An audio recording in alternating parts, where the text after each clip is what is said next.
এসো। খুব সুন্দর।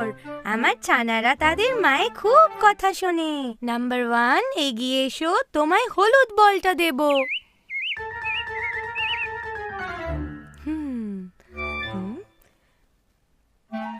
বলো তাহলে বলটা কি রঙের? সূর্যমুখীর মতো হলুদ রং। সূর্যমুখীর মতো হলুদ রং। ছানা নাম্বার 2, শিগগিরই এসো, তোমায় আমি সবুজ বলটা দেব। বলো তাহলে বলের রং কি? গাছগাছালির সবুজ রং। গাছগাছালির সবুজ রং। ছানা নাম্বার 3, চলে এসো, তোমায় একটা লাল বল দেব। বলো রংটা কি? গোলাপ ফুলের মতো লাল রং। গোলাপ ফুলের মতো লাল রং।